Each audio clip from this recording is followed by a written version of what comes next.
him, the former Congress leader, now suspended, who was equally scathing on Rahul Gandhi and the Congress culture. You know, you can't be living in you can't be delusional about Congress's problems. I mean, I look at politics from a very simple angle. Who's winning?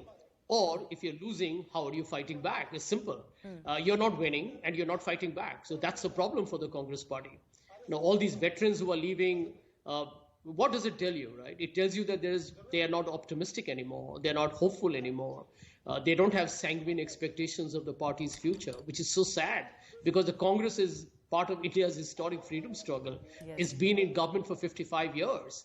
And for the last 10 years, it's been on its own internal implosion. And nothing is being done to arrest it. And I think, let me give you just one example, right? Yesterday, Jaiveer Shergill quit. Yes. I know him. Jaiveer is a young guy, bright, dynamic. And Mr. Ghulam Nabi Azad on the other side of the, if you call it as the age spectrum, he's quit too. And both of them have said something very similar. And that to me is symptomatic of the larger problem within the Congress. In simple words, leadership needs to communicate and engage, especially with dissidents. But if you are going to have political entrepreneurs around you, many of the people around the party leadership are those who are so self-seeking people. They have no political impulse. They basically are there because they are creating their own future. They have their own private agendas. They have misled Rahul Gandhi. The question is that Rahul Gandhi has to be smart enough to not be misled. I mean, that is the whole challenge. You said Rahul Gandhi needs to be smarter to not be controlled by these entrepreneurs around him. But the same issue has been raised multiple times. Two things. One, he's a non-serious politician. So you can't always depend on him. The Congress leadership itself cannot always depend on him. He comes and goes. You know, his foreign trips are often talked about. So not a 24/7 politician. That is one thing. Always a consistent criticism of him. The second is that he's being controlled by this coterie. Now, if it's been nearly 10 years and you haven't been able to get out of that, you haven't been able to grow out of that, what's the answer then? The answer, should it not be to look beyond Rahul Gandhi? Well, I have a very simple thumb rule based on my corporate and political experience. If you find the kitchen too hot, step out of it. Simple. And leadership is not everybody's cup of tea or coffee. It's a tough job. You got to firstly know what you're saying. You got to be a great communicator, hopefully bilingual. You got to lead a team of people whom you trust. You also got to listen to people whom you don't possibly like, but they are part of the team. You can't ignore them. Then you got to have strategy. You got to know how to raise funds. You got to know how to understand your data. You also got to know how to campaign and travel all over the country. It's a tough job.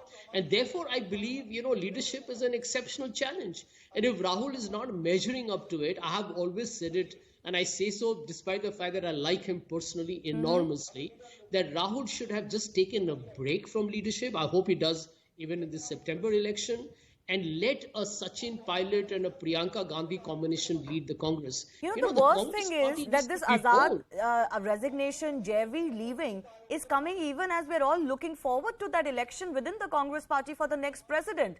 So they're not even waiting for that process to get over. It just goes on to show that they have no hope.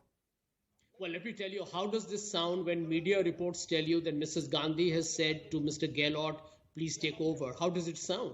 That there is an election on and there is a report that says that Mr. Gehlot has been asked to take over. Yes. So is this entire election a sham or what? I mean, that is the problem. Yeah. I believe that today, if we had a presidential system and, people could fight for Congress president, I think a Manish, a Sachin Pilot, a Shashi Tharoor, I'll be very honest, I would have put my hat in the ring as well. Well, you put an ideology, you put a philosophy, you tell what you're going to do if you become the president of the party and pitch for it. But unfortunately, we can't do that. None of us, unfortunately, can do it on our own. I tell you what, I'll be very honest, I haven't said it to any TV channel. If I wasn't suspended, and I would have loved to throw my hat in the ring, if nothing else, to tell people that there is an alternate philosophy.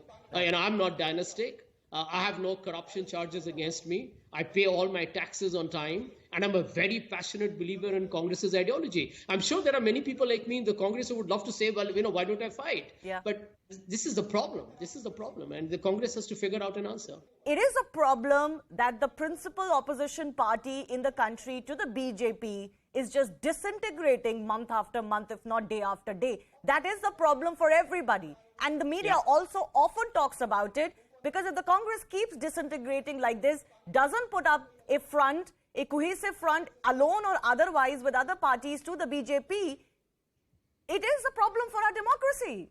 Yeah, it is. And can I answer you? And I'll tell you something else. I believe one of the reasons why Rahul Gandhi has struggled to resurrect the Congress is because he just doesn't engage with the media. I'm being very frank with you. I have said it in internal conversations. You can't be the leader of a party and call it go the media. You know what? Media will have views. Some will be ideologically left of center, right of center. I can understand that. But, as a leader, you have a platform. I mean, I could have said, I'm not going to go on CNN because I've got something else to do. But because I'm speaking with you, whether people agree or they don't agree with me, at least they're hearing my viewpoint. And I always believe that Rahul Gandhi, if he were to engage with everyone, an NDTV, a CNN, a Times Now, an aaj-tak, an ABP, India Today, News18, engage with people.